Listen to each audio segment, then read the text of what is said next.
Il faut relever la tête. Et oui, il faut relever la tête. Mon nom est Paulin Blesguit. J'ai écrit un livre qui s'appelle Nouveau-Brunswick en état de mort cérébrale. Un coma arrive très bientôt. Vous pouvez le trouver sur Amazon.ca, à Chapters, à la librairie Le Passage et à la librairie des Grandes Ours pour une somme de 32 $. Le comportement physique dénote la place du pouvoir. Vous savez, quand vous étiez jeune, que vous fixez voilà, intensement, je dis bien intensement, vos parents avec vos yeux, ils vous diront, arrête de me fixer. Je ne suis pas ton copain, parfois, et je trouve que vous êtes très arrogant, insolent, irrespectueux. Cependant, quand tu te fais en même temps engueuler aussi par les mêmes parents, parce que tu as osé, n'est-ce pas, regarder vers le bas, ils vous diront, regarde-moi dans les yeux. Regarde-moi dans les yeux. Vous savez, quand le pouvoir dit regarde-moi dans les yeux, vous avez le droit.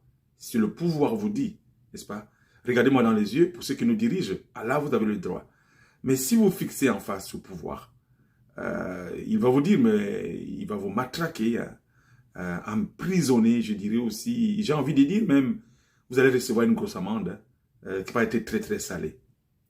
Et c'est qui à l'échelle d'un petit enfant, d'un garçon et pareillement, n'est-ce pas, à l'échelle de notre société, de notre province, et je dirais même de notre pays. Vous voyez comment le pouvoir agit envers ses citoyens, d'accord? Sur beaucoup de cas, je peux le nommer, comme par exemple le cas de Covid, on a vu ce qui s'est passé pendant le Covid, ne nous regardez pas en face. Mais quand les citoyens lambda, je veux dire les citoyens lambda, lèvent la tête et voient que les lois qui sont faites dans notre province ne sont pas bien appliquées, que ce soit au niveau des langues officielles, du Covid, dont je parlais tantôt, des changements climatiques, de l'agriculture intensive où on continue encore à déverser du glyphosate sur les aliments qu'on mange, des pesticides et autres. Et que tout ça nous détruit.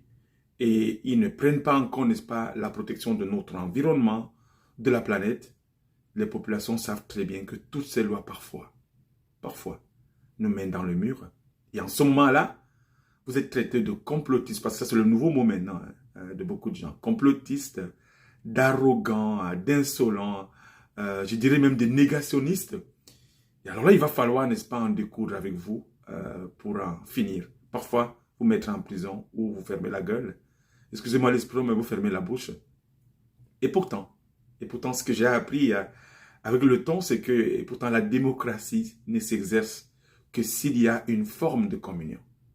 La démocratie, elle ne s'exerce que s'il y a une forme de communion entre le pouvoir et le peuple.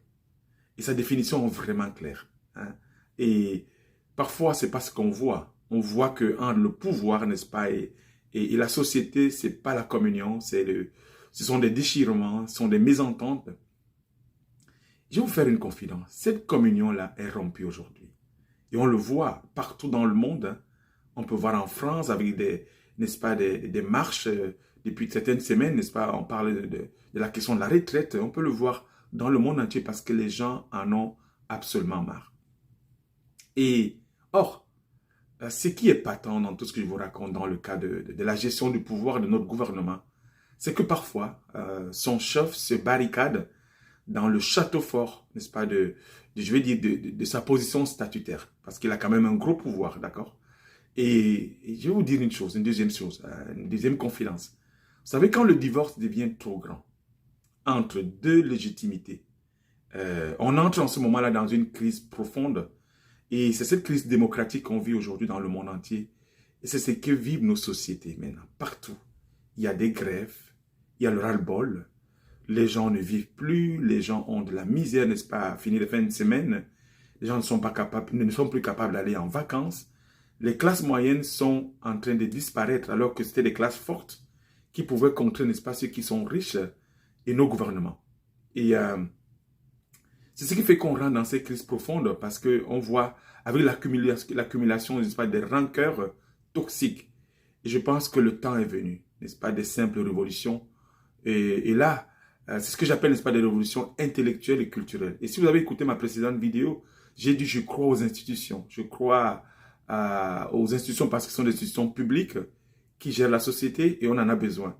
Je ne veux pas la violence. Quand je parle de la révolution, ne prêtez pas mes mots, je ne parle pas de la violence, mais je parle d'une révolution tranquille, intellectuelle et culturelle. Alors nous tous, on doit se mettre ensemble être fort, n'est-ce pas, pour dire non, on ne peut plus continuer ainsi.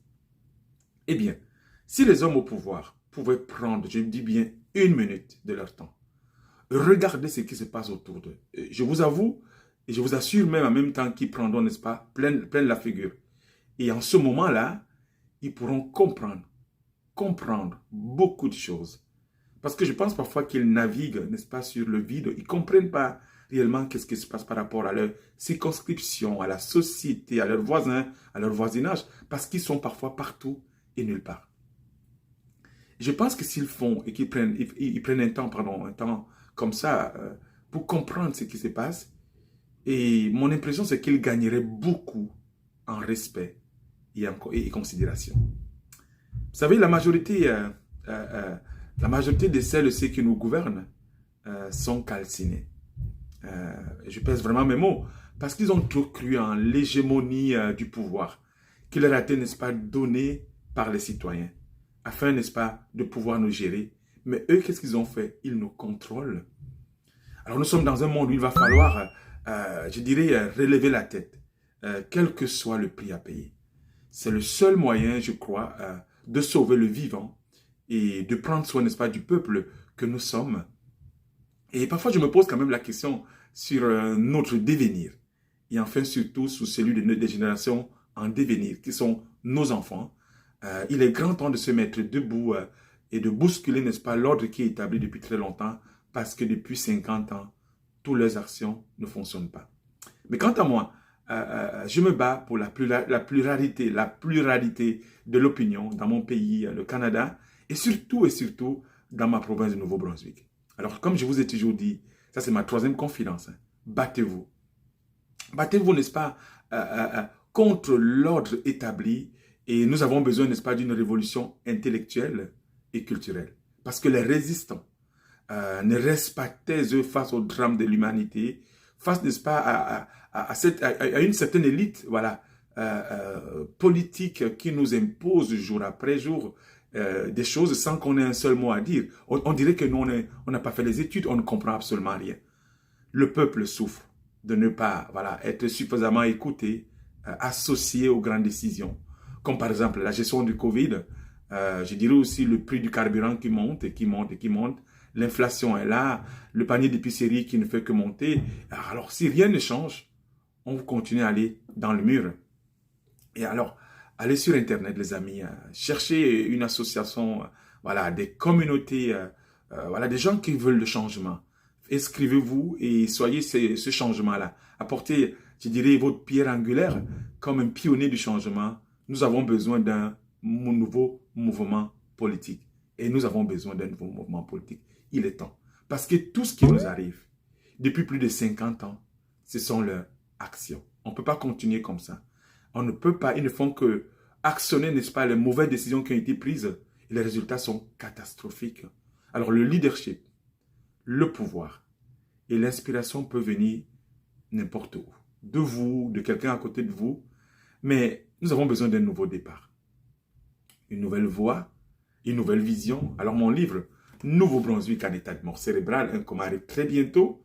Vous pouvez le trouver à Chapters, Amazon.ca, à la librairie Le Passage, à la librairie des Grandes Ours pour 32 $. Abonnez-vous les amis, partagez, mettez un cœur, mettez, voilà, je vous aime, parce que moi aussi je vous aime. Soyons ensemble, travaillons d'un commun accord, apportons le changement, n'est-ce pas, escompté, parce que si on continue à rester taiseux, face au drame de l'humanité en disant « Oh, ça ne me regarde pas », ça nous regarde tous. Le monde va tellement mal. Le monde va tellement... Quand je vous dis, ce n'est pas parce que je suis négatif. Hein. Ce sont des faits. Alors, je crois en vous. Je crois en votre capacité. Je crois en votre intelligence. Alors, bâtissons ensemble notre belle province. Merci et passez un excellent week-end de Pâques. Et voilà. Et j'espère que Dieu voulant, on va encore se voir la semaine prochaine. Alors, pour encore faire des grandes choses. Merci beaucoup pour votre soutien. Je vous aime. Et à plus tard. Bye bye. Ciao.